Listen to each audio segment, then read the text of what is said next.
ঢাকা বিশ্ববিদ্যালয়ের কার্জন হলের প্রাক্তন শিক্ষার্থীদের মিলন মেলা অনুষ্ঠিত হয়েছে। সকালে গাজীপুরের টঙ্গীতে ওয়েগা গ্রুপের রিসোর্টে দিনব্যাপী আয়োজন ছিল পিঠাপুলি, স্মৃতিচারণ ও সাংস্কৃতিক পরিবেশনা।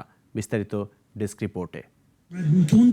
গাজীপুরের টঙ্গীতে ওয়েগা গ্রুপের রিসোর্টে হয়ে গেল দিনব্যাপী ঢাকা বিশ্ববিদ্যালয়ের কার্জন হলের প্রাক্তন শিক্ষার্থীদের মিলন মেলা।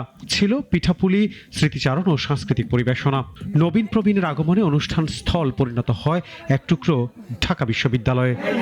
অনুষ্ঠানে প্রধান অতিথি হিসেবে উপস্থিত ছিলেন ঢাকা বিশ্ববিদ্যালয়ের সাবেক ভিসি, বিশ্ববিদ্যালয় মঞ্জুরি কমিশনের চেয়ারম্যান ডক্টর SM.A. ফায়েজ। দীর্ঘদিন পর এমন একটি আয়োজনে একত্রিত হতে পেরে আয়োজকদের ধন্যবাদ জানান সংশ্লিষ্টরা।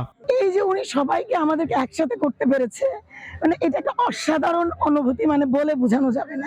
আজকে যখন সবাই আমরা এখানে এসেছি, কে কোন ব্যাচ, কার বয়স কত, সবকিছু ভুলে আজকে সবাই আমরা বন্ধু।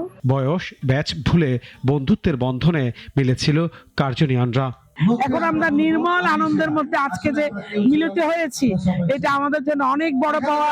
সবার সাথে আমরা যে আনন্দ করতে পারছি, দীর্ঘদিন পরে সবার সাথে দেখা হচ্ছে, এইটা আনন্দ, এটা আসলে ভাষায় প্রকাশ করা যাবে না। অনুষ্ঠানের উদ্যোক্তা ওয়েগা গ্রুপের কর্ণধার মেজবা উদ্দিন আলী বলেন, পরিকল্পনা রয়েছে কার্জনিয়ানদের এই বন্ধনকে একটি প্রাতিষ্ঠানিক রূপ দেওয়ার। আয়োজনের এই ধারাবাহিকতা অনন্তকাল চলমান থাকবে বলেও জানান তিনি। তাড়াতাড়ি আমরা একটা কার্জনিয়ান ক্লাব প্রতিষ্ঠা করব এবং এই ক্লাব প্রতিষ্ঠার মাধ্যমে আমাদের এই সংগঠনটা আরো সমৃদ্ধ হবে।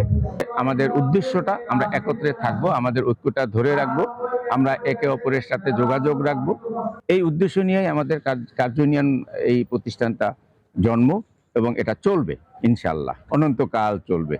বিভিন্ন পেশায় দেশ বিদেশে ছড়িয়ে থাকা কার্জনিয়ানরা বারবার এমন আয়োজনে মিলিত হওয়ার প্রত্যাশা শেষ হয় মিলন মেলা।